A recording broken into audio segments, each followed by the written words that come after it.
it was always something that I could do to get white people to accept me. Yeah, You know what I'm saying? So I would try to talk different. I didn't walk as aggressive. You know, I shaved my face and kept my hair low.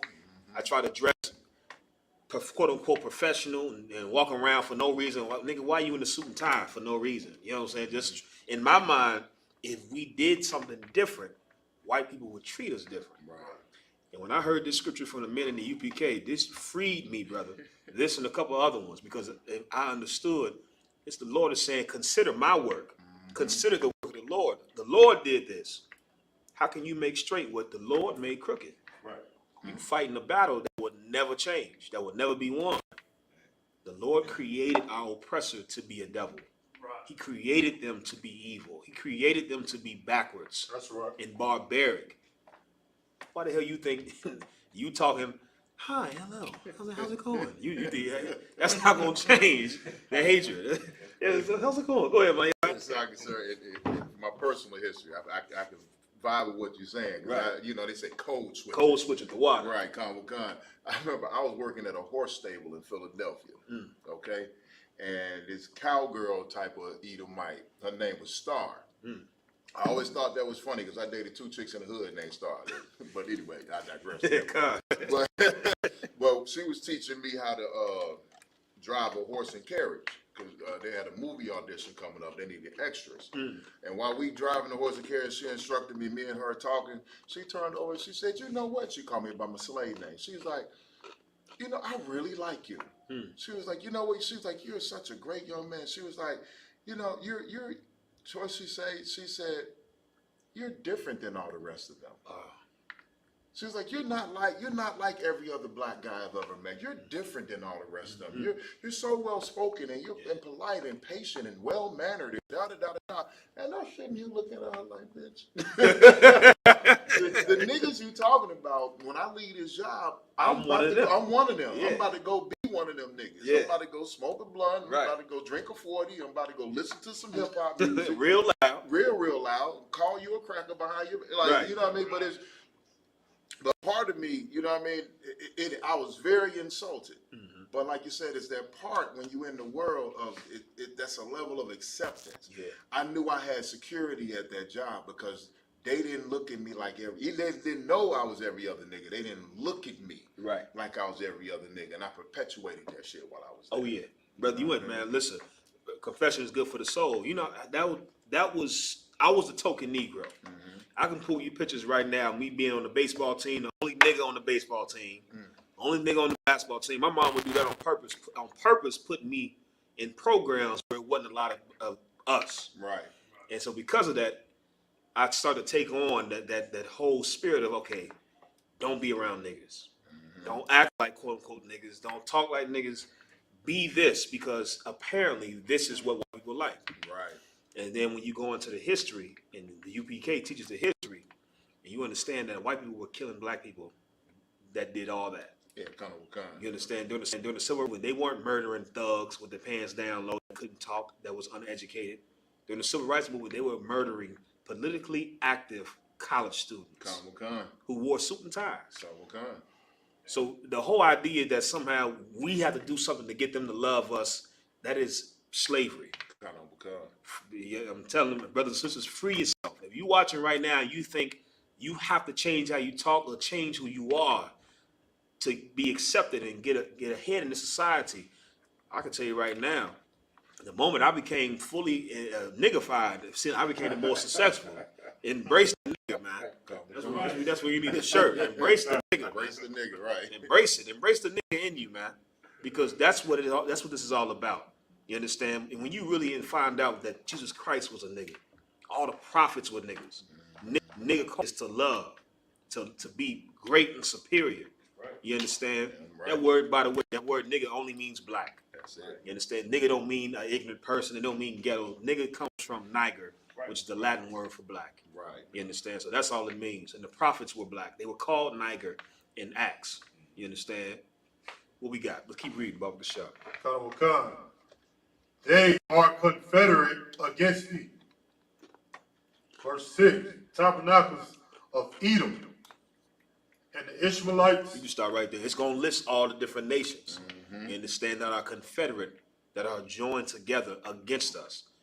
It doesn't matter if they're not white people. A lot of you think they got this term now called POCs, people of color. And what the Esau has done is try to lump us together with Asians and Arabs and all different quote unquote brown people as if we have the same struggle. Right. That's not true. Every race comes to America, and guess what? They understand in order to survive here, you have to fall underneath the banner of white supremacy. That's right. They call it being white adjacent. You understand? And that's why when the Chinese come here, never did nothing to the Chinese. They come here and all of a sudden they hate niggas. Right. When we ain't got no history with Chinese people. Right. You understand? We ain't been in your land destroying nothing. So why you come here and all of a sudden you hate niggas? Right. The Africans come here. Now we do have history with Africans, but not recent enough for any of them to know what's going on. When Africans come here and they look down on niggas. That's right. Arabs come over here. I don't know why Arab would hate a nigga when we in they stupid religion. Right. It was niggas that made Islam popular. Right. You think niggas would be Muslim if it wasn't for Malcolm X? Right. We made Islam fashionable and popular. But the Arabs hate us too. They come over here and somehow they hate niggas. They all are confederate with one consent against us. And that's the spirit of this place. Right. The spirit of this place, once again, how it started is how it has to be maintained. And that's why every nation can come here and get businesses in your community. You understand? Can come here and everybody talks about, well, I don't understand how black people been here all this time and then the Chinese can come here and become so successful. It's like you don't see nothing. That doesn't go, red flags don't go off when you think about that. Like that, you use that to try to make us look bad when you should look at it and say, yeah, something deeper is going on here. How is it that us, the children of the people that have been here 400 years, are not able to be successful as the other nations that come here within 20 years and are able to rise up over us? Right. At some point, you got to say there's something systemic at play here. There's something going on that has nothing to do with us being hard workers and pulling ourselves up. This is, you're doing this. Right. You're making sure we don't rise up. Right. And the proof is the times we did rise up, you burned it down. You destroyed it. So we already know how you feel about us rising up. You don't want us to rise up. Right. It's just you've learned ways now to be more crafty, to mask it. Right. You say, so now you just push abortions. You don't go and burn down black towns no more. You just push abortions. Right. You understand? You go and you support the legalization of weed. You go and support all the things that you know will destroy and affect black people more than anything. Right. You understand? What's that? Who got the Proverbs? The brother one. I got it right here, sir. If you could, mighty man. It's the book of Proverbs, chapter 11. He said 14, right? Yeah. Cold. Verse 14. 15, sir. Right. Say 15? Yeah, 14, 15, sir. Okay. The book of Proverbs, chapter 11, verse 14. Where no counsel is, the people fall. But in the multitude of counselors, there is safety. Verse 15. He that is surety for a stranger shall smart for it. And he that hated suretyship is sure. Right. General Muhammad broke this down about 3 months ago. It's verse 15, the surety of a stranger, and he shall smart for it. Verse 15, I'm going to have to ask General Muhammad, go back and rewatch it. I have it in my notes. I don't have that phone with me here, so I don't want to break that down incorrectly. He just broke it down 3 months ago, and I have an idea of it, but once again, if you're not sure, in the UPK, we're not pastors. So we ain't going to get out here and philosophize and make nothing up. We're going to tell you the truth, you know what I'm saying? So let me get back with you on that 15, but I can break down 14 for you. Go ahead, mighty man. If I could, I just want to read the definition of what suretyship is. Okay, on Google, suretyship is a legal term that refers to a contractual agreement between the surety and the principal in which the surety goes, it's like the surety agrees to be responsible for the principal's debt or default to a third party. Right. The surety may receive credit, benefits, or other advantages in exchange for the agreement. Right. You understand? This is going into business, okay? And then that's what I said. I remember briefly a little bit what General Muhammad was going to. I definitely want to still ask him. He could break it down tomorrow. He will be teaching tomorrow on location in Detroit for the Midwest Fire Weekend. Right. You understand? Ooh-wee. So I'll ask for you tomorrow night for verse 15, but 14 is straightforward. You understand? Where there's no counselors, the people fall. You understand? There's safety in a multitude of counselors. And that's why there's safety in the UPK, because, brother, there's camp That's leaders right. in every city where you That's can right. call Damn for right. counsel. And what that does is it eliminates the whole thing of now you believe. I was talking to Yardan about this last night. In the world, brother, we've been taught that we have to do things on our own, all the way down to how we think about things. We have a slave mentality. Right. You understand? The idea that you have to get it on your own, you can't go to somebody else about your problems, that's not how normal people function. Right. Yeah, that's not how healthy people function. We've been taught to believe that because that's what the slaves have been taught. That's a strategic tactic that the slave master did to get the slaves to alienate each other from each other. Because again, a people united is a people that's dangerous. So in the moment now, you ever hear this saying that I hate seeing this online. People don't post it like that. I guess it got played out. It's just me. I can only trust me. And, them posts. You know what I'm saying? Them really emotional posts. At the end of the day, all I got is me. I can only trust me. I always been 10 toes, and I can look in the mirror and know. I mean, if you a man, that's low key feminine, man. That's things women say after a heartbreak. That's right. like, hey, I'm just trying to be a brother to you. Don't be like that. To think like that is a woman scorn.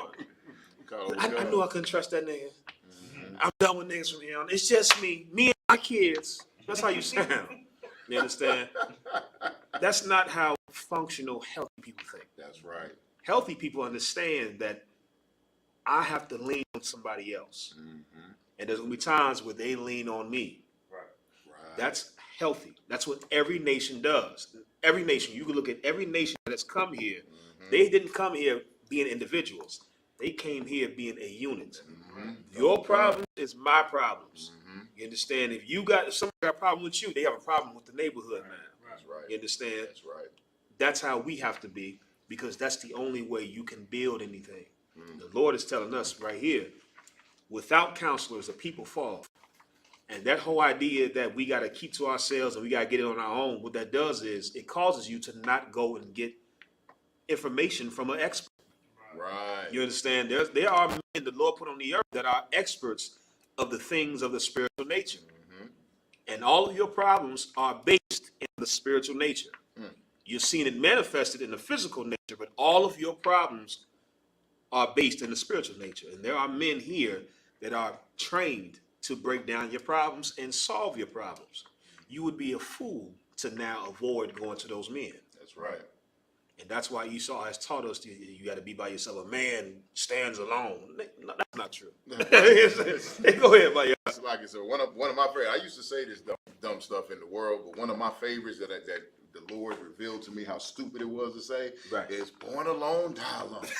I was born alone, I'm going to die alone. Right. Last time I checked, when you was born, you had your mother or your father, maybe your father. Right. But you definitely had your mama, you had some doctors, you had some nurses, you had a whole hospital staff. Right. Then you went home, had a family. And then when you died, you're going to have some doctors, some nurses, maybe some relatives around you. Right. And nowadays, some police. Right. You don't, very few people die alone, and nobody in this world was born alone. Yeah.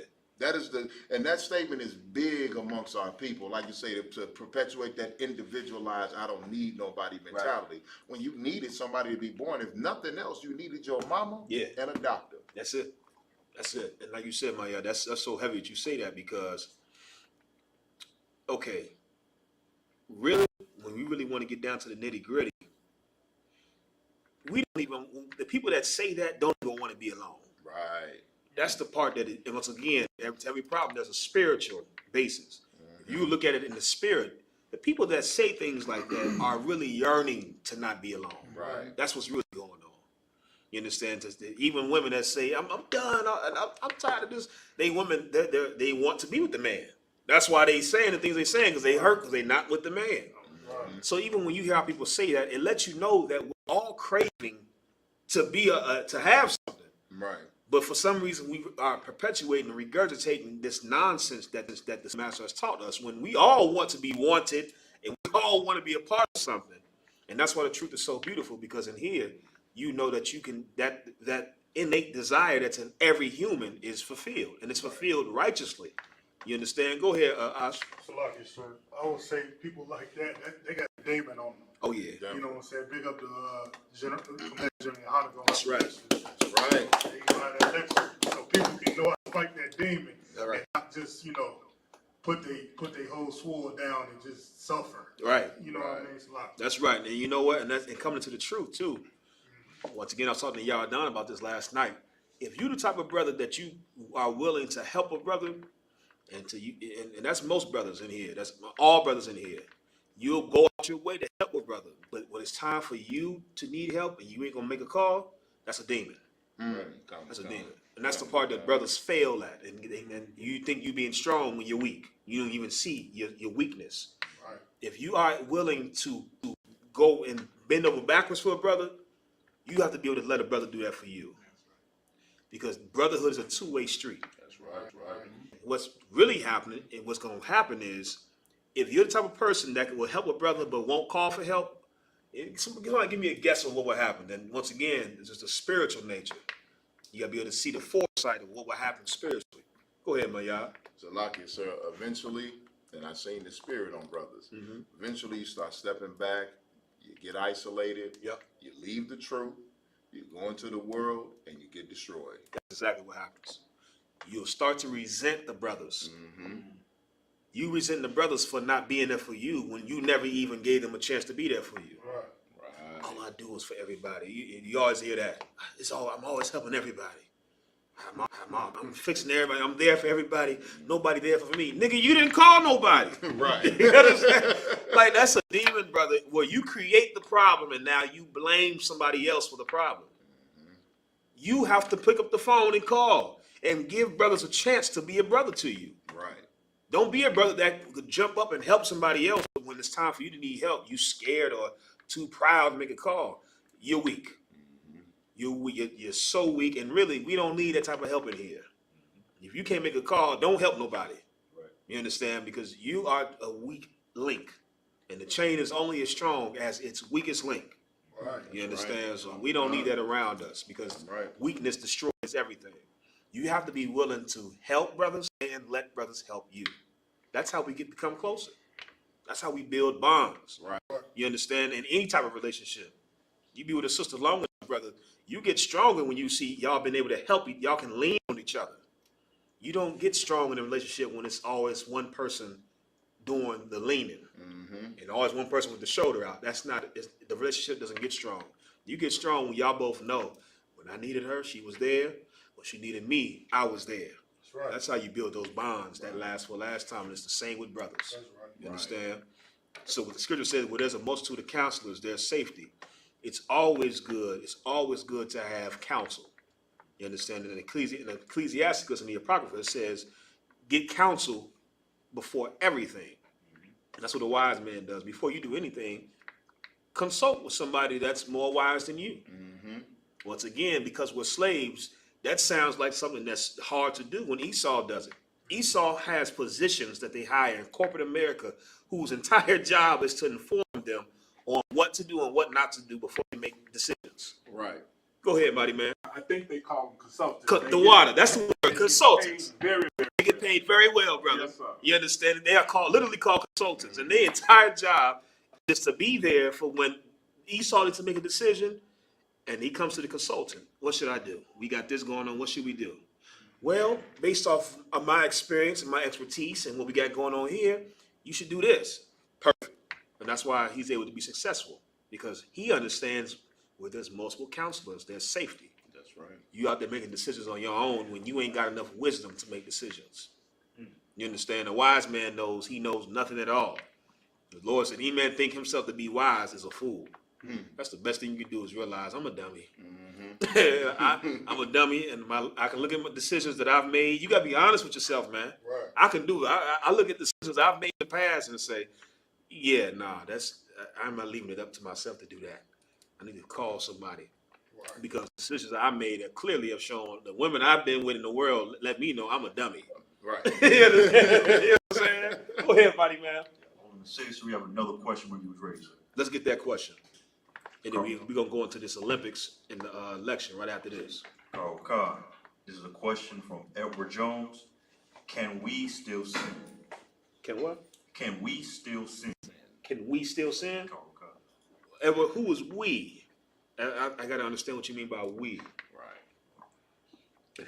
If he respond to that, when you say, can we still sin? Who is we? And I'm gonna answer the question after you respond to me. Who is we? I need to know who's the we part because that's very important. You understand? Somebody give me Psalms 147 and 19. Baba Kashab. Edward Jones, if you could just respond to that. Baba Kashab. Who's the we? And then somebody give me Psalms. Give me sin is transgression of the law. Go on. Somebody get that for me. I think it's 1 John 3 and 4 or 4 and 3.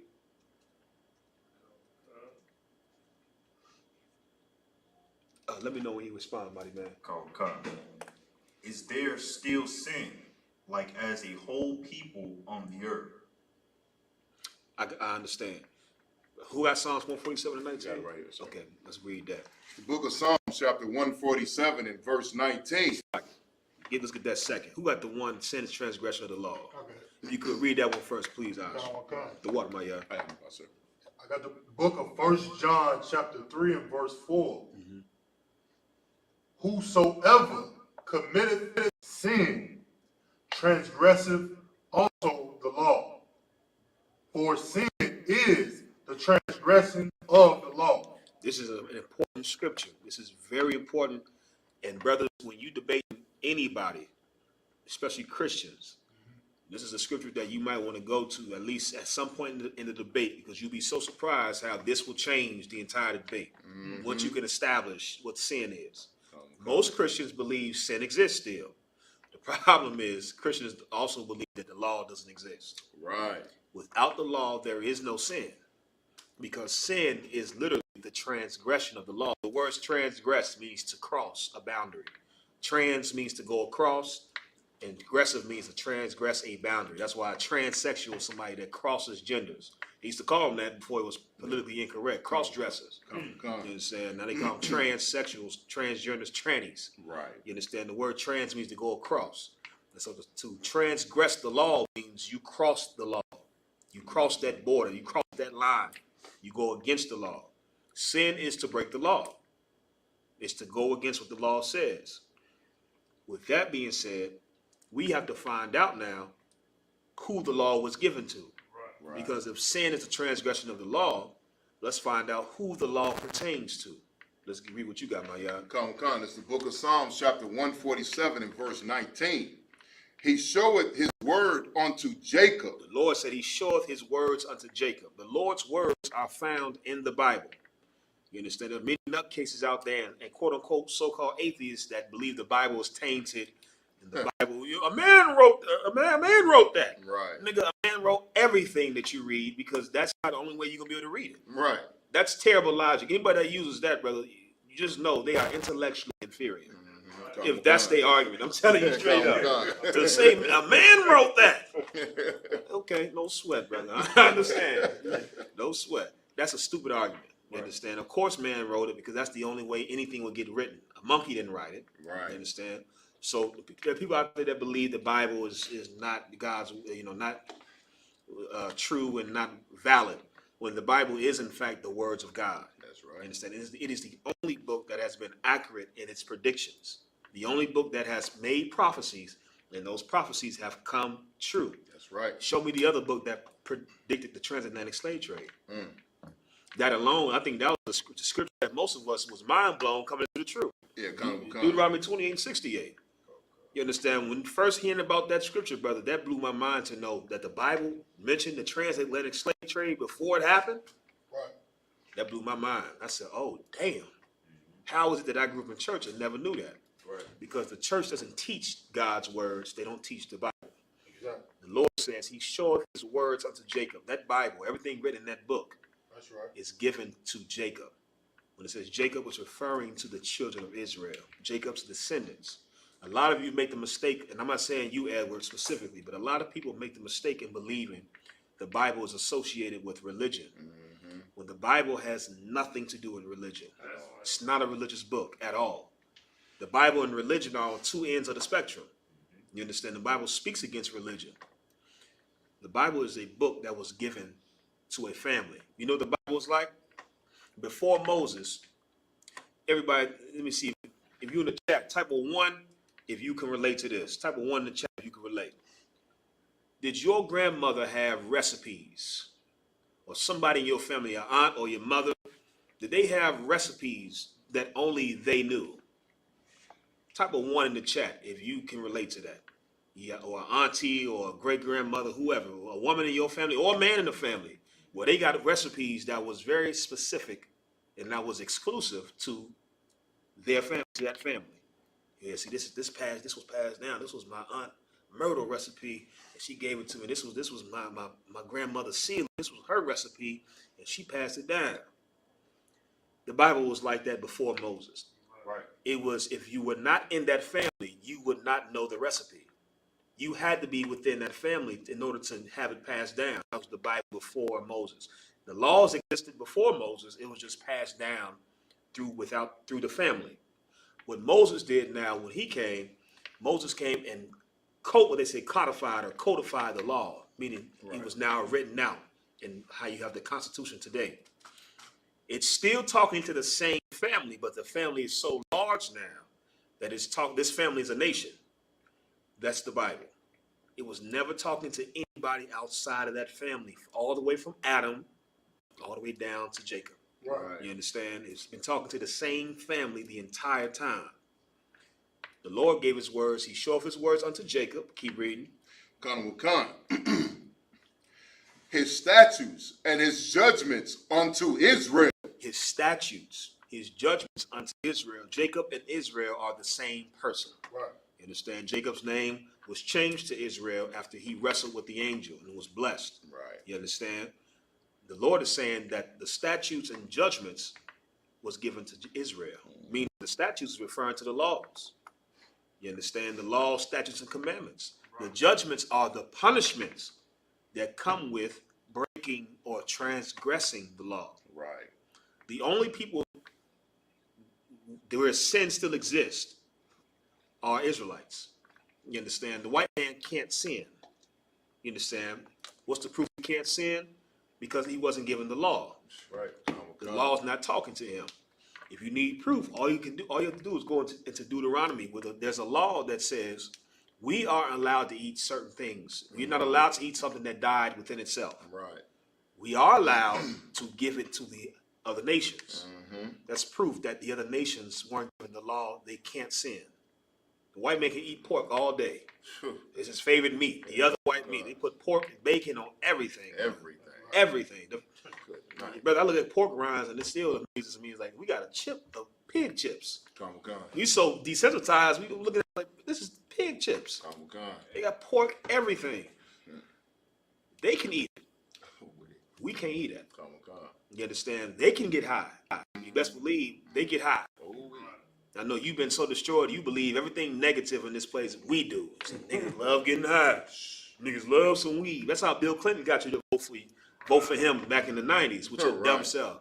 Right. Bill Clinton played the saxophone and said he smoked weed here and you thought he was a nigga. Technically he the first black president. Right. Nigga, please. Getting high is the white man's culture. That's right. That ain't our culture. That's their culture, man. Wait. Drugs is their culture. And if you ever been around Esau long enough, you would realize you ain't got skin in the game when it comes to getting high. They get high faster, better, more efficient than you, brother. Ever. Forget about it. The first time I got high was with Esau. And from then on, I was always I had to be on the level. I was like, yes. Every time I went around niggas, I was like, y'all not getting high enough for me. Mm-hmm. I'm used to getting high, nigga. I used to say that. Like, nigga, I got high with them crackers. I'm used to getting high. You know what I'm saying? You got to up y'all level. Go, your hand was raised. Right? Good. Got you too. You unlocking memories I forgot about. That's a lot, bro. I used to hang with Edomites in Philly, sir. I lived in Philly for almost 10 years. You know what I mean? Mm-hmm. These Edomites I was hanging with, they were club promoters. Mm-hmm. And in one night, in one single day, well, me and my brother went over there. We smoked weed. we drank beer, we drank strong liquor, then we went out. They were looking to buy what everybody calls wet. You know what I mean? Right. You know what I'm saying? So they smoke angel dust. Yeah. Okay. And in the process of getting the angel dust, the guy dropped several bags of cocaine in the car. So they smoked the angel dust on weed. Now keep in mind, we have been smoking weed all day. We have been drinking all day. Then they went and got the dust. They smoked the dust on the way back to the crib. Then they got back to the crib and realized that he dropped 5 bags of cocaine in the car. So they went in the room and sniffed all the cocaine. Then came back out of the room and was smoking the weed and drinking again. Then we went to the club, and when they got to the club, a buddy of theirs gave them a couple tabs of ecstasy. So they dropped ecstasy at the club. That's your experience. I've had similar experiences. I ain't gonna go into it because I was part of it. You understand? I'm trying to tell you, getting high is not our culture out here. Sir. And the reasons why we get high is not the same. You get high because you live in hell. And you're constantly trying to escape your conditions, your reality. Right. That's the only reason why we get high. We don't get high just because we enjoy ourselves allegedly when we get high. Doesn't mean we're doing it for enjoyment. I think that part gets confused. Right. We do it, the basis of it is we're suffering. We're suffering. We have so much unaddressed trauma, so many things that we don't get to discuss. Once again, that individual mentality, you can't even express, you scared to express your feelings to somebody else. So weed or getting high is the only time your pain is subsided. It's the only time you don't feel lonely. We get high for a different reason. They get high, brothers. So they get because it's Tuesday. Right. You understand that? And it gonna make sense to you. It's Tuesday. Of course we do lines. You understand? Come on, man. Cocaine Tuesday. They get high just because. We're not the same people, and it's not our culture. Right. Go ahead, Ross. So the same brother Edward Jones had another question. Is, I'm going to say, explicit videos a sin, and like different sub-branches of explicit videos? He said like branches. What did he say the last part? He's going to explain this, the branches. Okay. Explicit sub-branches of the video. I'm going to assume he's talking about porn, and he's talking about categories. All categories of porn are a sin. You understand? Whether it be you clicking ebony or ivory, you understand? Or whatever they got now. They got some new stuff out now called anime porn, where you're a freaky self. Not you, Edward. I don't know. Not you. But brothers are watching cartoons have sex. All of it is a sin. Right. Porn is disgusting. It's gay. It's a sin. And if you are watching porn, brother, you are a video away from blowing a rod. I'm telling you out of love as a brother. I'm trying to help you. You already looking at rod. You already looking at it. Fascinated. And you're fascinated by it. You understand? Your body's reacting to nothing. You can't. Here's the thing. You watching that porn and it's a man and woman on that screen. Who's your body reacting to? Right. Damn. What's really getting you off? Right. I mean, porn it destroys you, and it's the reason why many of you brothers are into white women. You look at brothers into white women; they into white women because porn. They have desensitized themselves so much that now they're attracted to something that really you shouldn't even be attracted to. You shouldn't be attracted to a white woman or any woman that's outside of Israel. Right. But porn now exposes you to things that you just should have never seen. And the proof of that is anybody that's ever watched porn, there's certain images that you still can't get out your mind. You understand, brother? Listen, man. I pray every day the Lord can get pinky out my mind, brother. You understand? Not every day. You understand? But listen, it's certain things, brother, that you just should never consume. And it's a constant fight now to get those things out your mind. Don't watch porn. Don't watch porn. And what it does is it creates unrealistic expectations when you're with a real woman. That's right. You can't even perform when you're with a real woman. Right. You're such a failure and inept when you get with flesh and blood woman. You understand? When you get behind some real tail because you so desensitized and you done abuse yourself so much that nothing gets you off. You got to be extreme. You understand? It's the gateway to all sexual deviancy. That's right.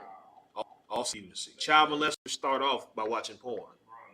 They don't. You don't just wake up one day and you attracted to kids. That is. All of y'all know they just don't happen like that. Go ahead, brother. sir, if I may, when I was a kid, this was about 100 years ago. But, I remember how me and my little brother and my little friends, you know, they had the reel-to-reel film projector. Yeah. And there was no black people in porn. Right. I remember back in the 60s and 70s. Exactly. And I was like, what a black woman at? Yeah. No, you got to go get one of them down the street or something like that. Right. But as far as that porn industry was dominated by Esau. Oh yeah, that's their culture. Yes, And like sir. you said, even though we see black faces in it, that's their culture, and that's why once again, brothers that support, I'm willing to put money on this. I'm a gambling man. I like to gamble. You should give me any brother that's into white women, and I'm willing to bet you money he watches porn. It goes hand in hand. Any child molester, anybody that's attracted to children, I'm willing to bet money they watch porn. Lesbians, homosexuals, they porn. Porn is the gateway to all sexual deviance. Right. And the problem with porn is just like any drug. Anybody they say weed is the gateway drug to the hard stuff. Anybody that's ever smoked weed for a long time, what happens? Weed don't do nothing for you no more. Right. It's like smoking a cigarette or black and mild. You need something else now, and that's porn. After a while, brother, that regular, what you think is regular porn, is not doing it no more. Now you're clicking categories, the subgroups you're talking about. What do you got? Cold cards. Like it. That's what's happening. Now you clicking categories. That's you don't want people to know. And now you're hiding your browser because you don't want people to know you watching two horses. Right. You understand? You into all type of nastiness now. Because now you have to keep upping the ante on what gets you off. Right. And eventually porn is not even gonna do it for you no more. Now, instead of watching this nasty stuff, now you gotta go do the nasty stuff. Let me go see what that's like. The porn is the gateway to all sexual deviancy. It's a sin. Sisters, brothers, do not watch porn. You destroy yourself internally. Right. You understand? They did studies on it. The white man understands this. They did studies on it. Go ahead, Raj. What do you got? Cold card. Here's other part to his question. When I say sub branches, I mean like how on social media, when you have women twerking or women naked, is that a sin to watch that? It's a sin to watch them naked. It's not a sin to watch them twerk necessarily. As a brother that understands the spiritual nature of things, scroll past those videos. Come. That's how everything starts small. Nothing usually really starts off the deep end. You understand? You go into a pool, you walk into the deep end. The water at your toes. You understand? And after that, once it's not cold no more, you keep walking, and the water rises, and you get acclimated to it. And then next thing you know, you're drowning. You understand? Everything starts small. Avoid those things, bro. Those things, they call them thirst traps for a reason, man. You understand? Don't be so effing thirsty. You never seen a woman with a big booty before? Like, come on, man. Don't be so green. You understand? Right. There's so many sisters out here, there's beautiful sisters, you understand, that you can actually be with the right way and keep, like the Lord said. But instead, you so fascinated by microwave food, but you can't wait for the food that's good food. You understand? You want fast food. You understand? Fast food not good for you. You understand? Go ahead, my guy. Would this be a precept, sir? Go ahead. The book of James, chapter 1, and verse, I'm going to start at 14. Okay. But every man is tempted when he is drawn away of his own lust and enticed. Verse 15. Then when lust hath conceived, it bringeth forth sin. And sin, when it is finished, bringeth forth death. Verse 16. Do not err, my beloved brethren. I love that scripture. It's giving you the progression of how it happens. You understand? It starts off as lust. You understand? You can fight that. Right. It starts with you seeing something and scroll past it, or you thinking something and nah, get out of my mind. Or he's like, nah. Sometimes I gotta verbally tell myself, like, nah, man. Like I'm talking to myself, like, nah, man, go ahead. You know what I'm saying? Like, nah. That's not that sister, man. Nah, go ahead. You know what I'm saying? You have to sometimes tell yourself that. You understand? Our brothers, once again, we came from all types of destroyed backgrounds. Right. Whatever it is that the demon that you fight, you have to fight that demon. Whether even if it's a lust for violence. You understand? Some of us, brother, how you look at big booties, some of us is want to kill. It's like, ooh, I want to choke that motherfucker till you gone. So, we all come from different backgrounds. Some brothers got a blood lust. You got a booty lust, he got a blood lust. You know, he might have a cocaine lust. Whatever it is, it's your job to fight it. Right. And you fight it by, once again, getting counsel. Right. Don't think you can fight anything on your own. Them demons is jumping you. If you in the real world getting jumped, why wouldn't you not call somebody to get help? Right. You understand? If you got brothers that can come help you fight, and talking about the literal fight, you got brothers you can call. I don't know what man in his right mind would take that L by itself. You're not jumping me. Yeah, so that's not happening. I'm gonna call some folks and we gonna meet up. And we gonna do it like that. It's the same thing in the spiritual realm. You think you can fight by yourself and you getting jumped. The demons are stumping you. And you don't even realize it until it's too late. You got jumped. What you should do is make the call for reinforcements. And that call is counsel. So like I said, this been pressing on my mind. I thought I was over this, but it popped back in my mind. So like I said, I just need some help with this. You don't think, brothers, there's nothing you going through that's surprising, man. That's the first thing you got to tell yourself. Whatever you thinking in your mind is not new. It's not, it's not new. The Lord said in the Bible, there's no temptation that comes across man that ever didn't exist before. Right. There's nothing new under the sun. Whatever you thinking, somebody else has started before. Whatever you struggling with, somebody else is struggling with before or is currently struggling with. So don't be ashamed of what it is. What you should do is get help. Be ashamed of you being too weak to get help. That's what you should be ashamed of.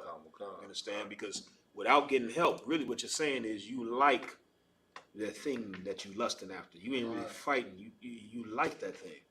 You understand? And your actions are going to prove it, because eventually, let's say sin conceive, lust conceive seed. Excuse me, I said that backwards. Lust conceive sin. You understand? Meaning sin is born of lust. That's what it's born. And when it's all said and done, the finished product is death. That's the end all be all. That's right. He says, don't watch porn, get counsel, get some help. You don't have to fight alone. You're not supposed to fight alone. The Lord said, where 2 or 3 are gathered in my name, there I dwell. That's what the Bible says. 2 are better than 1. That's what it says in the Apocrypha. When one falls, the other can pick him up. You understand? That's why Isupk protocol, you understand, it's practical and it's spiritual. Brothers, we move anywhere in twos. That's right. That's protocol. That's right. It's sound doctrine, and that's the Bible. You understand? Call somebody, man. Get some help. What else we got? We got anything else? Yeah, Carl, so he had one more thing. Okay. Come on, Edward, what city you in, man? Edward, you need to be right here in class. Damn You right. understand? Edward, type in what city you in, Edward. Carl, so on the same topic about viewing certain things, he said, what about your girlfriend? If you was to view that, like, to yourself.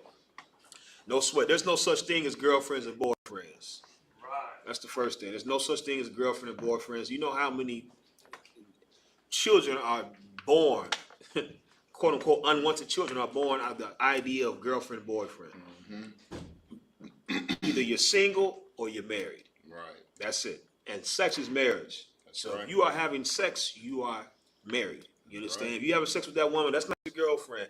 And as a man, it's kind of, not masculine to even use those terms, to even think like that. No, this is my girlfriend. This is my girlfriend. No, this is my woman. This is my wife. Right. You understand? I'm laying it down. This is my wife. I'm with her forever. Right. You understand? That's masculine. You don't believe me, brother. I use that as a pickup line. And it works. And shorty, you lay down with me. You stuck with me. You my wife. And sisters hear that, brother, and it's different. And I was like, oh, that's some real nigga talk right there. Right. Some of them gonna run away. They gonna let you know. Some gonna run away, brother. They're not trying to stick with some of them. But she helped you out. You understand? Because to find a woman that agrees that sex is marriage, that if we lay down together, we stuck together, that's a beautiful thing. Because that's what the Bible says. Sex is marriage. And there's nothing wrong with your rib sending you videos that she wants you to see. There's nothing wrong with that.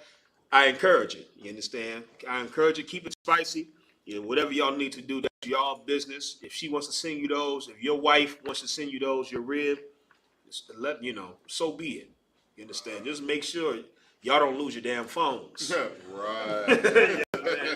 Make sure you got locks on your phones and you don't lose your phones, brother. Because what you don't want is for somebody to get all that treasure chest of videos. You understand? And now your rib is in somebody's house. You understand? Being viewed by some pervert. Right. Right? So that's what that is. A woman, your wife, doing those things for you is part of marriage, and it's a beautiful thing. You understand? Really, a woman should be able to let show her other side with you. Right. You understand? A good woman, you ain't gonna know about who she is in the streets. They got an old saying: "A lady in the streets and a freak in the bed." There you go. You understand? Okay. How else is a sister gonna be able to express herself? You know, she got to be both. You understand? She got to be a lady in the streets and a lady in the sheets. You understand, brother? Be that release for the sister. Right. I don't know if y'all know sisters are freakier than men. Come. You understand? They need it more than men. Yeah, And that's just, I'm just talking to you as a brother. That's just the truth. You understand? Sisters need it more than men.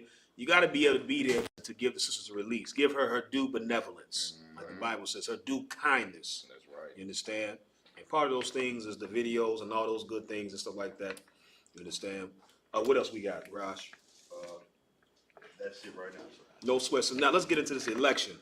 The election and the Olympics. You understand? If you haven't done so online, make sure you like and share the stream.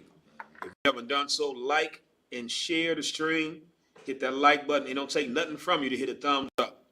You understand? If you've been watching for longer than 3 minutes, you owe a like.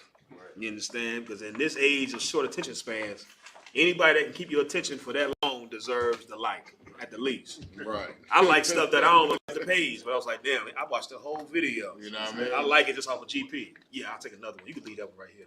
The water. Which one? That's good water. Oh, yeah, hell yeah. That's my cup right here. The water, mighty man. Right, so let's get this election. First, let me start by asking, has anybody ever noticed that the election and the Olympics are always held the same years? Every 4 years, the same year. That's heavy. Anybody ever noticed that? I never noticed that other one. Okay. Anybody else ever noticed that the presidents, when they run for president, it's a race, it's a run for president. The water. Their campaign is a run or a race. Anybody ever peep that? Like, why are they running for president? Right. Anybody ever noticed even the word campaign? Anybody know what that word campaign means in history? You got to kind of be familiar with history. Mayaz? So like you said, campaign was a war action, or like is a military term. Yes. That describes a campaign actually describes a battle. Yes. On the battlefield. That's Where correct. Two armies are clashing against each other to seek victory. That's correct. That's what a campaign is. Most notably, the Romans were famous for their campaigns. You understand? There's certain terminology that's used to describe the election because the election is directly intertwined with the Olympics. And they come from the same people. First, let's break down this Olympics. You got the article I sent you, Mighty Man. If you could read that, Raj. God. Let me make sure I sent you the right one. Hold up. Yeah, you go ahead and read that. Wait, I just read the definition, so if I'm good. Yeah, go ahead, read that definition. Definition of the word campaign: a series of military operations intended to achieve a particular objective, confined to a particular area, or involving a specified type of fighting. Right. That's heavy. Specified type of fight. Now, this is important. It's the reason why we're going into all this. You understand? Because it all ties in together. Raj, read what you got, Baba Shah. Khan. Religion and ritual. Unlike the modern Olympics. Hold on. Read that title again. Khan. Religion and ritual. Religion and rituals. See, a lot of you do things today thinking it's entertainment, Right. thinking it's fun, or thinking it's just, exercise. You do a lot of things that you don't realize are tied to rituals and religions.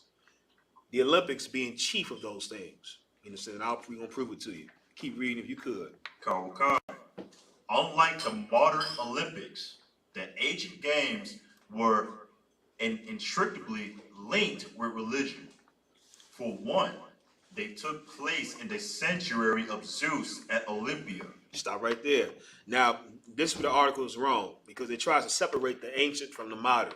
It said, unlike the modern games, the ancient ones were associated with religion. The modern Olympics are no different than the ancient ones. Right. Outside of just certain variations, certain differences that they made, it's the same thing.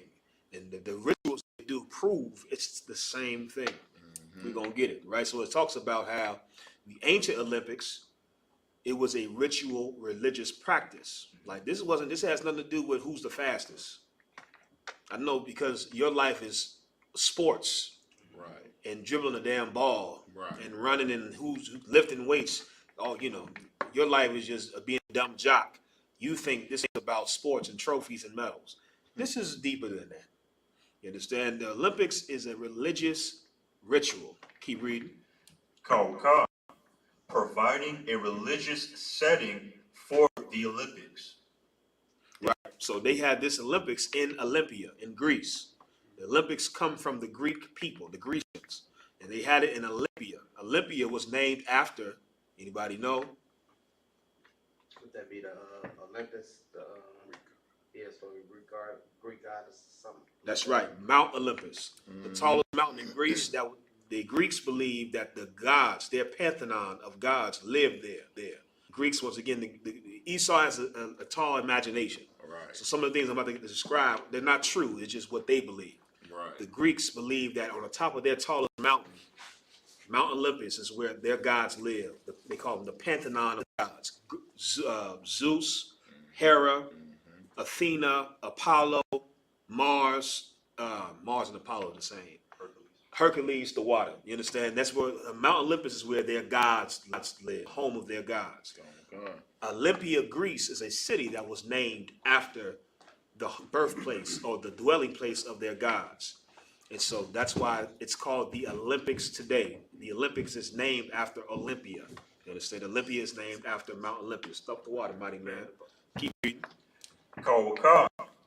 The ancient Olympics took place in a large context of festival honoring Zeus. And there were many points during the games when spectators and athletes alike were reminded that as entertaining as the Olympics were, and they're still entertaining, brother. Okay. I watch them. Not all of them. I just like to watch the sisters run. That's me. It's a lot. I like to watch the track. They said again, Shikari, brother. Forget about it. That little ghetto thing. She need to come see if I was a Kazakh. I like my sister just like that. Project chick, just like Shikari. She fast too, but them sisters, brother. I love watching the sisters race. You know what I'm saying? It's entertaining. You know what I'm saying? Even the brothers racing, it's entertaining to watch. These people who dedicated their lives to mastering something, and then to see the best of the best on display is entertaining. You understand? It has great entertainment value. What this is saying here is, as entertaining as it may be, keep reading. Coward. There were more than just entertainment. Keep reading. Features of the games, such as ritual processions, sacrifice, and oath making, were all important threads connecting the spectacle of the Olympics to the region of the festival. Right. The Olympics was a religious festival. The exercise part was a part of that festival. It wasn't like how the Olympics today is. It's still the same thing, but the focus has been pushed on the sports, when really there's a reason why, if you watch the opening ceremonies, the whole torch being lit, that's being lit into the goddess Hestia. You understand? Like all the things that they do today have religious connotations to it. Like it's not just something that just happened out of nowhere. This is practices that are age old, and it comes from the Greeks. The entire Olympic festival is about the worship of their gods. Keep reading. Kawakar. Furthermore, in the background of the games were common manifestations of Greek religion, oaths made to the gods, as well as prayers and sacrifices to ensure victory. Right. So now, anybody know the what's the Greek god name for victory? Go ahead. Maybe, I thought I had that was victorious or something like that. Type it in. Type it in. Let's see what Google say. The Greek god for victory. And most of you might be familiar with the Roman. I believe it's the Roman name for it, the Roman equivalent.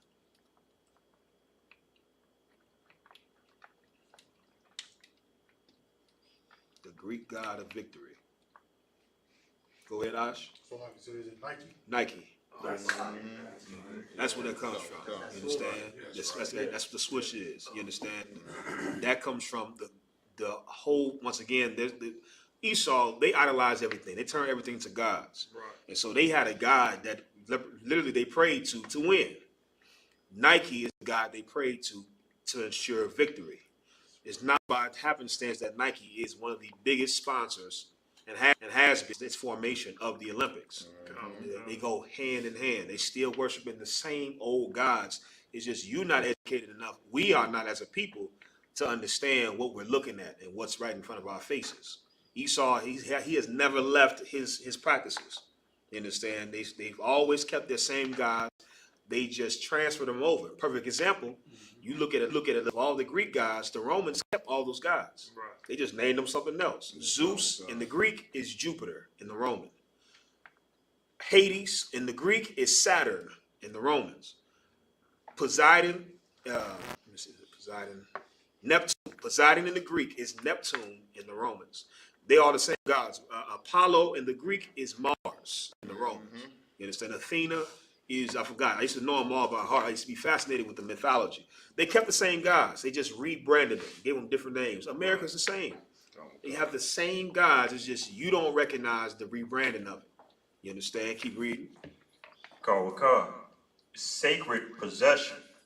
The ancient Olympics, just like the modern games, kicked off with a possession. In the case of the ancient Olympics, however, this possession was religious. Right. So what do they do before every Olympics still to this day? Go ahead. So they light the torch and run with the torch. Right. The torch lighting, and there's something else. If you watch the opening ceremony, they still have it. It's just not as televised, and so you don't see it. Nobody, the parade. Oh, Salah. Go ahead. Kawakar, I want to say they put the flowers on the head or something. Right, that's the olive herald, where you see the ancient Greece where they had the half crown, where they put the leaves above their head. That was the prize the winners would get before medals. You understand? But that parade is the procession they talking about. Right. The procession that they had, the procession was literally them marching and parading to serve their gods. And that parade, that whole entire opening ceremony of the Olympics is paying homage to what the Olympics really is. That's why when you watch the Olympics, a lot of stuff in the opening ceremony, you're like, what the hell does that have to do with sports? Right. What is all this symbolism and all that? Everybody can see it. You don't understand it. You think it's supposed to be separate. It's like, what this got to do with sports? You don't understand. That has everything to do with this. Right. This is what this is all about. You understand? From the torch lighting to the parade, to processions, all of it. You understand? Keep reading. Kawakar. The procession began at the town of Elias and ended at the sanctuary of Zeus at Olympia. Right. So it ended at the sanctuary of Zeus. They had an entire temple built for Zeus in Olympia. You understand? And they always ended there in Greece. Now, the important part to realize is that this is Greek culture. And I got still right here still, the water mighty man. This is Greek culture. This is not our culture. And I have to break that down because a lot of people might say, well, okay, what's the problem? What's the problem with working out? What's the problem with sports? The problem is you, as a slave, are separating the two when they have always been directly intertwined. Right. You understand? Sports and warfare are the same thing. You understand? There's many articles you can pull up. I have one, but for time's sake, we can be able to read it. Go ahead, brother. That's like that, sir. That's why when even in the scripture when it says for sport, that's talking about war. Warfare. Talking Exactly. When you go to the scripture, it says, let the young men play. Right. Right. It ain't talking about, them shooting basketball. Right. Shooting basketball. They out there slap boxing. Right. You understand? But it's sport. Fighting, combat, and sports. Sports is simulated combat. And a lot of times, sports prepare you for combat. Here's the flip side of it. All those brothers you see on that football field and that basketball court, those brothers are supposed to be the warriors in our nation. But they've been reduced to sport. They've been reduced to serving and another God when really these are men that physically, you know what I'm saying? I don't know if y'all ever seen NFL players, NBA players in real life. These are men, brother, that was like, ain't no way in hell you got this big and all you doing is dribbling the damn ball. Right. You get this man a sword and shield and put him in the front. You understand? You need to be protecting us, our nation. That's what you're supposed to be doing. But Esau has replaced the combat for the sport to make sure that the men amongst us, our quote unquote mighty men, are used for service to them, to their gods. Go ahead, mighty man. Yeah, I'm coming to Yash. I was about to say, like, when you look at some of the stories that's in the scriptures, you look at a running back. You just look at a running back, and you see how he run through a line. Right. You can imagine him killing people. Yeah.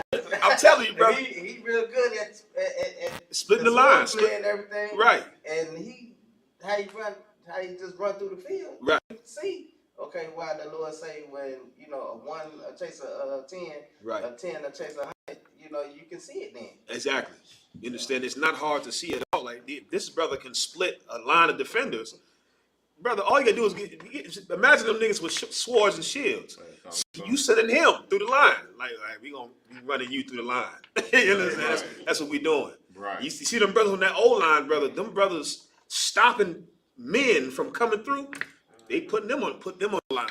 Listen, can't nobody penetrate our defenses. All that is warfare and really supposed to be used for their nation. But Esau has reduced us and destroyed us so much that their entire purpose now is to serve Esau and his gods, right? Keep reading, I'm gonna get the scriptures. We want to speed it up for time's sake. Kawakam, a distance of approximately 31 miles that took 2 days to complete. This procession would have included the athletes, their family members, representatives from different cities, states, and the Hellendikai. Right, this is where the entire marathon comes from. You understand? The marathon comes from them, this procession of them running. It also comes from the history of when the Greeks were fighting the Persians. There was a man, I forgot his name, I used to know his name by heart. He ran from the bay, the beach where he seen the Persian ships, and he ran all the way into town. And that town is why you call a long distance a marathon. You understand? It comes from him running to give the information that the Persians are coming to attack. Right. You understand? So a lot of the things that even your measurements, you understand, you're even a mile, that comes from the Greeks. A lot of our measurements and standards on things today comes from the Greeks or the Romans. You understand? Keep reading. Kawakam, the judges and the referees of the game. A stop was made at the fountain of Pieria in order to sacrifice a boar, Right. whose blood was sprinkled over the Hellendikai before they cleansed themselves in the sacred spring. Right. This is talking about some of these rituals that they did. They would sacrifice animals and sprinkle themselves with blood. You gotta remember, the Greeks, brother, they didn't work out with clothes. The word gymnasium is literally a Greek word that means naked place. And that's why when you look at all the artifacts of the Greeks working out, it's all men that's naked. They butterball naked because that's Greek culture. They were out there playing these sports naked. Their culture is inherently homosexual. Right. You understand? And that's why that you got the style of wrestling is called Greco-Roman. You understand? Because that's what they did. They would wrestle with grown men sweating and naked together. And in their mind, this is competition. when for them it's the worship of a God. Go ahead, Ash. Salaki, I want quick. What you made me think about something that's so heavy because even when basketball first started here in the 1950s, you know, they Shorts. had them super short shorts. Yeah. When brothers started coming in the league, you know, they said, "Oh, we got to bring these shorts down a little bit." Just Right. the spirit of having them the Daisy Dukes on, they Yeah. were rocking with it. Exactly. You know what I'm saying? Another thing, a lot of brothers, because we're so desensitized, them brothers that run track, I don't know if y'all know, you just as fast with long shorts than the short shorts. Right. If you fast, you're fast. Right. The idea that now you got to be half naked. Look at all the Olympic sports. Gymnasts don't have to wear them uniforms going up they crack to do flips. You don't have to wear that to flip. I see niggas in the hood backflip in Timbs and Jabos. You understand? With Pelly jackets on. You mean to tell me you got to be half naked to flip better? You got to wear tights as a grown man on the football field. All that is Esau trying to hold on to his culture. You understand? They understand it's not socially acceptable now for just to have athletes butt ball naked because of us being around them. We have civilized them a lot more. Right. So you know they're not in the peak of their culture. When it was just them, and they land, oh, they work out naked. Right. And that's why when you go to a lot of those nude beaches, a lot of them European places, you'll find nude beaches because that's their culture. The bath houses, the gym. You going to the gym, brother. That's why I don't like going to public gyms. There's always some devil that's in there butt naked. Right. It's like, why are you in the locker room butterball naked? What's wrong with you? Right. It's men here. Right. That's who they are. They're cavemen. They're beasts and they're inherently homosexual. You understand? Keep reading. Carl, the Olympic oath. An ancient Olympic athletes had to swear an oath just like modern ones. And so they, Helena the Kais, like, on the first day of the games, the athletes, trainers, and judges assembled at the altar of Zeus, Heracles. There, the priest of Zeus sacrificed another boar, over which the athletes and trainers testified that they had completed the requirement for 10 months of training before the games, and that they would not cheat or cause a scandal during the games. Right. So this goes into a little bit more of the culture. When you read, it talks about even the dates. There's a reason why the Olympics are always held in what months? Anybody you gotta be familiar with the Olympics. The winter months, but they have the Winter Olympics and the Summer Olympics in June and July. Well, don't count the winter ones. That happened. That's new. The Winter Olympics came about in 1994. Before that, there was no such thing as a winter. They did that because white people couldn't compete in the regular sports, so they had to give white people a whole other section to try to compete in sports like skiing and snowboarding, where clearly we don't have money to teach to go to the mountains with snow. Right. So that all the Winter Olympics was made to give white people a chance to win medals because, of course, we dominated the regular Olympics, the summer. Right. You look at the United States has the most medals out of any nation and the most gold medals. Anybody know what event has the most gold medals for the United States? I'm just going to take a stab at it, sir. Like the 100-meter dash and the hurdles, and all the track and field events. Right, they call that athletics. That's the formal name beneath the Olympic Commission. Athletics, the track and field, the shot put, all the track and field events. Black people dominate those. Right. Black people are literally the reason why the United States has the most medals and the most gold medals. And because of that, in 1994, you can't have a country that is racist and you believe these niggas are inferior. And we the reason why y'all keep winning. Right. They created the Winter Olympics, and that's why now they have a separation. But the what did I just ask? What month? The water.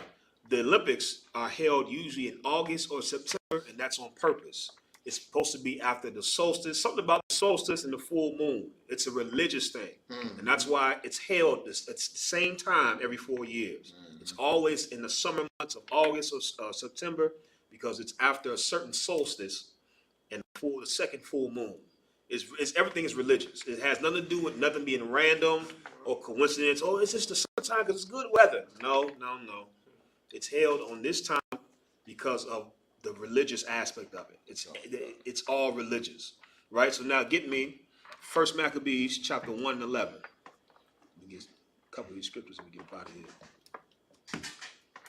What's some good food we can get when we get up out of here, Akim? I'm trying to get some good food. Brought some food right over there, sir. Give Chicago. Give Chicago a hand.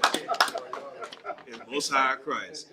Go ahead. So if I could, and you haven't watched a lot of Captain Cesario shows, but if you come to town, he's like, man, Captain Marco, he always make sure that brothers, man, when they come to town, that we hook them up, you know what I'm saying? So we got love of that. I don't even know why I asked. I feel bad because I already know I'm going to be taken care of. You know what I'm saying? Chicago holds it down. You understand? And Salaki, this is my opinion. Chicago has probably some of the best food in the nation. That's a fact. That's a fact. That's a fact. I know a lot of people are like, all right, I'm done watching. I'm turning this nigga off. Where's Jesus? Where's Jesus in all of this? We gonna listen. You understand? It's a beautiful thing to see that we can go to different cities and there's no beef. You understand? I can go to Houston, brother, and I'm taken care of. I can go to Atlanta, I'm taken care of. I can come to Chicago, I'm taken care of. You can go all over, and wherever there's a UPK, you got family. You understand? I ain't saying that just to be to sound good. I'm talking about there's brothers that open their house and let you stay in their house while you here and feed you and make sure you're safe. You can't get this nowhere else, man. That's right. You can't get this nowhere else. I'm telling you, I didn't search for other brotherhoods. I joined Esau's military. I was in law enforcement. I searched for brotherhoods, all type of organizations. It doesn't exist anywhere but here. Straight up. Real authentic brotherhood. That's right. And you ain't got to worry about nobody being gay around you, too. That's another thing. Yeah, that's a problem. That's a problem with all them other brotherhoods. You know what I'm saying? Yikes. Good night. That's the Olympics, too. That whole Olympics commission is the whole vibe of it. That's why you have Olympic Village. Because all the men live together naked. They're just all homosexual. All the athletes. They don't. Our culture is not their culture. Let's read the First Maccabees. You said, 1 and 11, if you could. it's the book of First Maccabees, chapter 1 and verse 11. In those days went there out of Israel wicked men who persuaded many, saying, let us go and make a covenant with the heathen that are round about us. Right. In those days, this is talking about when Israel was underneath the Greek captivity. You understand? That's what the whole Feast of Dedication is. You read about those brothers, the Judas Maccabees. You understand? Those brothers were men. They weren't on some damn field running the football and sports. They used their physical prowess to fight against the Greeks, to fight for the Lord, to fight for their nation. And those brothers were fighting against the Greeks, and they won. And that's why we have Hanukkah, the Feast of Dedication. That's right. During this time period, we were underneath the Greek captivity, and what the Greeks were doing is they made it unlawful for us to profess to be Jews. Right. This is history. You understand? They made it. We couldn't observe the Sabbath service. We couldn't circumcise our children. It's recorded not just in the Bible, but in all the archaeology. You understand? They made it where it was illegal, literally against the law, for us to follow our customs. And in place of it, let's follow their customs. But the way it happened was there were wicked men amongst us. Just like right now, who's getting you to vote? The wicked leaders amongst us. Steve Harvey, Kamala Harris. Megan Thee Stallion, Quavo. Look at all our so-called black leaders. They are persuading you to go against God and to follow the culture of the heathens. You understand? You're gonna see more and more black celebrities telling you to vote. Diddy said, 2016, vote or die. Right. Nigga, we dying.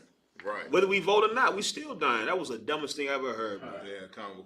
But that's what the Bible's saying. What happened, history repeats itself. Right. What was happening in Greece is happening now. There were wicked men amongst us that persuaded the people to follow the customs of the heathen. Keep reading. Make a covenant with the heathen that are round about us. For since we departed from them, we have had much sorrow. Right. This is the problem. A lot of you that's out there, you think you're revolutionary and you think you want to be free when you don't really understand the half of what it takes to be free. Right. It's easy being a slave. Right. And a lot of people our people can't comprehend that. A slave gets fed. A slave gets housing.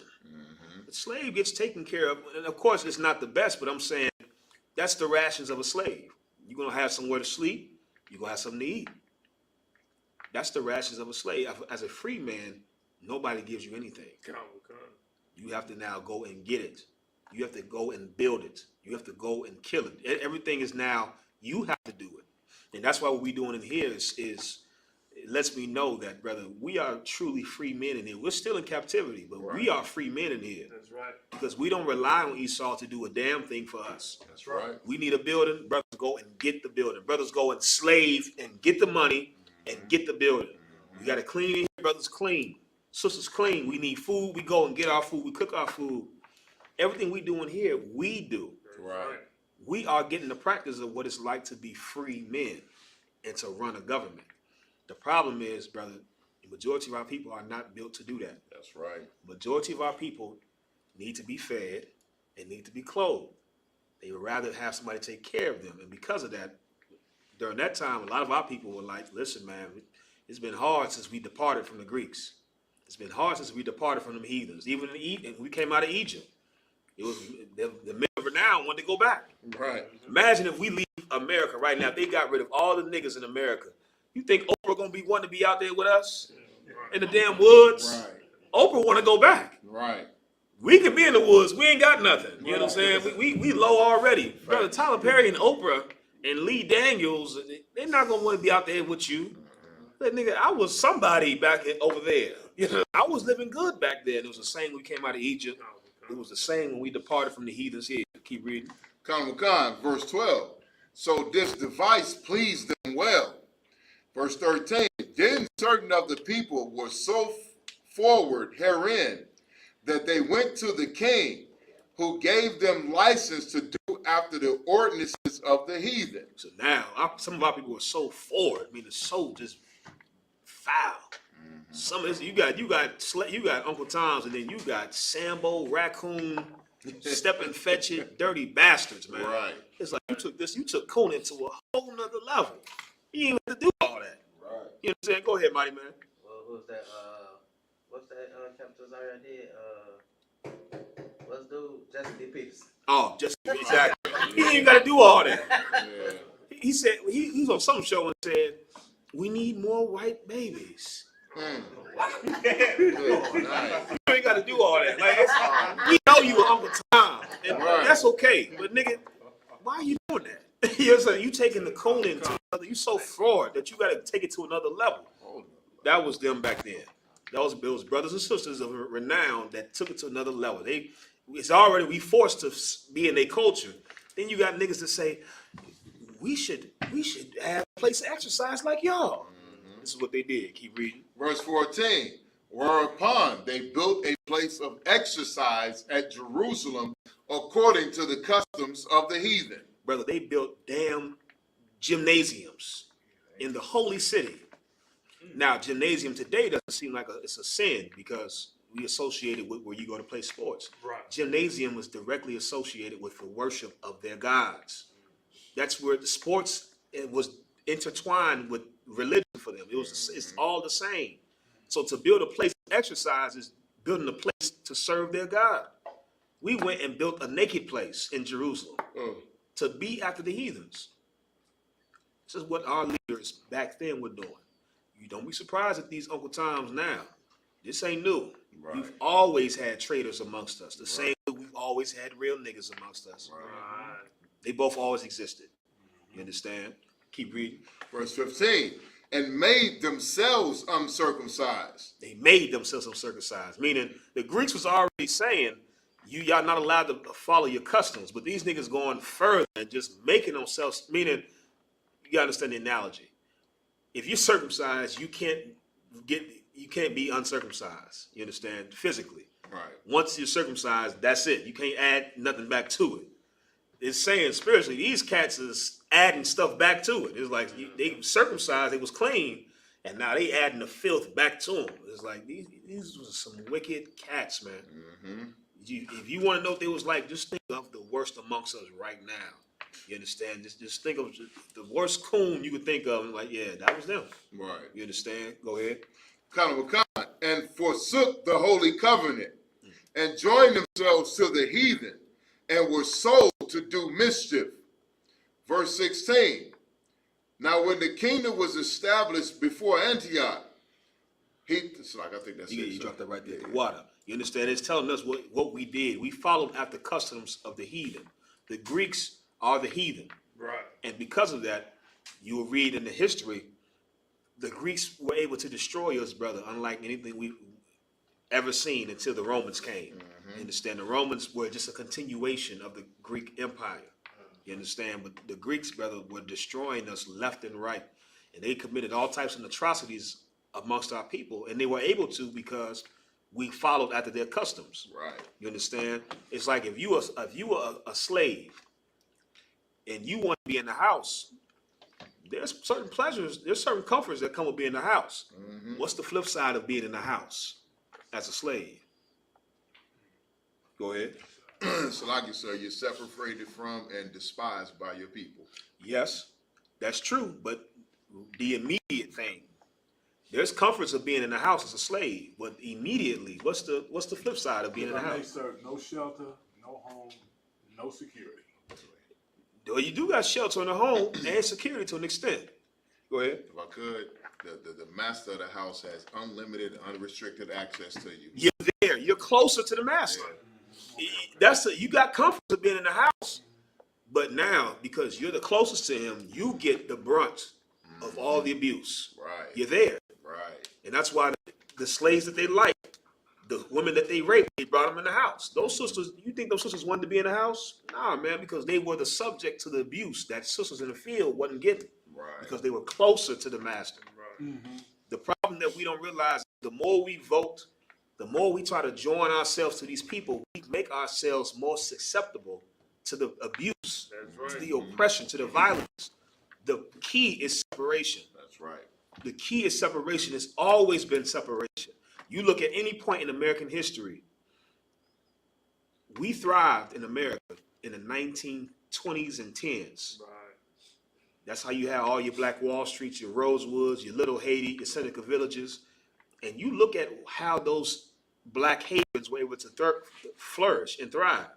It's because we were separated. That's right. And unfortunately, it was the law that we were separated. We had to be forced not to be amongst white people in order for us to be amongst our own. But once we were amongst our own, brother, we flourished. We thrived. All you got to do is look at what has worked for us before. We didn't vote for Black Wall Street. No politician got that for us. We built that brick by brick on our own. Right. Voting is not going to fix our conditions. Separating is the first step. It's the first step. You read, I got an article on here I was going to pull. You read about how Black Wall Street was able to become so successful, and it tells you in the first sentence, separation. It said, as separation grew stronger, Black Wall Street thrived. Brother, I got it in my phone. It's right here on my phone. Right. And to a Christian, you can't understand how those two are related. Right. You think we got to be closer to white people. We got to participate in the system, and you got to join the system and change it from the inside. And you can't complain if you don't vote. That's not working, man. Right. It's not working. What does work is what we can look at history and see works.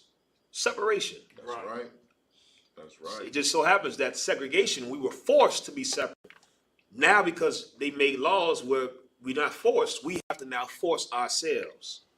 And that's what makes the UPK so valuable. That's right. Because in here, we self-segregate ourselves from the oppressor, from the heathens. That's right. And that way, we're not susceptible to the abuse and oppression that those of our people that want to be close to the heathens are. You understand? Nobody coming in here and killing none of us like he did in that, like they did in that church in South Carolina. Right. You can't do that to us because we're separating ourselves. And what you're going to witness in these last days, as America crumbles, this is going to be the safe haven. That's right. You brothers got it right. Go ahead, Ash. So like I said, I appreciate what you. Go ahead, mighty man. If I may, this is the book of Second Corinthians, chapter 6 and verse 17. Is this about the race? Something like it. Okay, this is the one I was looking for. Go ahead, mighty man. So like I said, 2 Corinthians chapter 6, verse 17. Wherefore come out from among them, and be ye separate, saith the Lord, and and touch not the unclean thing, and I will receive you. That's right. The Lord gave us the blueprint. I don't understand how, for the life of me, how we can think that our understanding and our way will ever be better than the Creator. Right. If you not, I see this. I see this too. People are dumb. I see cats buy cars that the manual tells you it needs premium gas. The manual says it. Yeah, This car needs premium gas, and a nigga mind because he knows something. Yet they just say that just to say that. It do good on regular. It can run on regular, nigga, but you are cutting short. It's optimal. It's not running at its optimum of what it could be. Right. Just because we surviving in America doesn't mean that this is life. We're not living. We're surviving. You could see us thrive if we follow the damn manual. That's right. That's right. If we follow the instruction manual, you will see us at our optimum performance. That's right. Separation, the Lord said it. You want to see black men and black women flourish? Separation. God said it. Damn right. Don't vote. You understand? It's not a sin to watch the Olympics. You understand? But just know, they running a race. That's the scripture I was looking for too. I couldn't find it. They running a race that lasts a couple of seconds. You understand? And they glory for a moment. We running a race, brother, where this is gonna be forever. That's right. Where you can pass, you're gonna be passing down your crown, and it's gonna stay in your family. And you're gonna be born back into a family of wealth and power and governance. This is the crown that's worth fighting for. Right. I think I got the scripture you was looking for. Go ahead. This is the book of 1 Corinthians, chapter 9 and verse 24. Know ye not that they which run in a race shall run all, Right. but one receiveth the prize. Right. This is telling you right here, meaning this is saying this is once again, this is in Corinthians. Paul was talking to the school at Corinth because Corinth was a Greco-Roman province. You understand? That's what Paul was talking to the brothers who was among the same culture that existed back then. The Olympics was going on back then. And brothers was fascinated with sports back then. And Paul had to explain to them simple Negroes, listen, man, all that sports and all that, that's cool. They running a race, and they all running, but only one is going to win. Right. They doing all that training and all that, and just for one person to win. Keep reading. Khan. So run, that ye may obtain. Verse 25. And every man that striveth for the mastery is temperate in all things. Right. This is giving the analogy of what you have to do to be an athlete. It says any man that striveth for mastery, meaning any man that fights to be an expert in his thing. Meaning those brothers and sisters in the Olympics, brother, they are masters in their field. They have fought and sacrificed to be top level athletes. The Lord is comparing that nonsense to the truth. Right. How they value those Olympics and those sports, we got to be like that in the truth. Right. You got to look at this as this is the long race, the race that's worth running, and you have to strive for mastery. You got to say, I got to be the best precept recorder or whatever it is you're doing here. Right. You understand? Whatever it is that you do, you got to strive for mastery because, once again, this is the race that's worth running. Keep reading. Khan. Now they do it to obtain a corruptible crown. Right. They do it to obtain a corruptible crown, like we talked about earlier. That crown that they was getting back then was literally corruptible. They was doing all that racing and striving for mastery to get a wreath of an olive wreath that would die within 4 days. Right. The crown was literally corruptible. Even them gold medals. This is a clip. Mike Tyson got all his medals on the table, and it's this heavy clip. And Mike Tyson was like, he picked it up like, this is not. Right. It's trash. It means nothing. Mike Tyson said that. The champion. He looking at all the medals, and you could see it didn't fulfill him. He understands the perspective. He said, this is nothing. This means nothing. Right. It's corruptible. You understand? They were fighting for something that can be taken away, that can be destroyed. Keep reading. Khan. But we an incorruptible. Verse 26. I therefore so run, not as uncertainly, so I fight, not as one that beateth the air. Verse 27. But I keep under my body body and bring it into subjection, lest by any means, when I have preached to others, I myself should be a castaway. What Paul is saying here, and this is beautifully written. Paul is giving the entire analogy is comparing himself to an Olympic athlete. You understand? To somebody that strives for mastery. He's saying, I myself run a race. You understand? But not as someone that beats the air. I mean, that's what you're doing when you're running. You literally beating the air. You understand? He said, I'm running a race too, but not like them. I'm running a race that I have to constantly keep myself underneath subjection, meaning I have to constantly be disciplined the same way an athlete is disciplined. Right. Brother, you got to watch, you got a documentary on Netflix I watched called Sprint. When they showing how these athletes, brother, they can't eat certain things, they can't eat at certain times of the day, they have to bring themselves underneath subjection. That's right. In order to achieve the crown that they're going for. Paul's saying the same thing. In order to achieve the incorruptible crown, we have to be men and brothers and sisters who are constantly bringing ourselves underneath subjection, right. Constantly restricting ourselves, constantly telling ourselves no. And the beautiful thing about the truth is there are men over you to help you with that. There are men over you to tell you no. Don't do that, brother. Enough, brother. No, brother. Go here, brother. Go there. Don't say that. Say this. Don't say it like that. There's brothers to keep us under subjection as well. But at the end of the day, you have to do it as well. It starts with you. And Paul is saying that, man, you can't be in here and think that you can just be lackadaisical. You have to be disciplined. Right. We are fighting a war. We're running a race. And the stakes, forget about it. That's what keep me going, brother. I want that mansion, brother. Right. I don't need many of them. I just want one. Right. One solid one. You understand? One mansion with 12 ribs. You understand? 12 kids from all 12 ribs. I'm trying to start my own little tribe. You know what I'm saying? Like, that's what I want. And I know the Lord is going to give it to us and then some, because that's what he wants us to have. That's the fight worth fighting. Go ahead, Mighty Man. So if I could, like you used to be in the DC. I like when Captain Mashak was like, he would have building this going sideways. Oh man, I remember when he said that. That blew my mind. I was like, that's why, you know, brothers, we be thinking about this, because just like an Olympic athlete, brother, they think about the gold. They eat, sleep, and think about the gold and the fame of winning. You should do the same. That's right. Don't forget the end goal, man. Don't lose sight. Think about them chariots, man. That's my earnest prayer.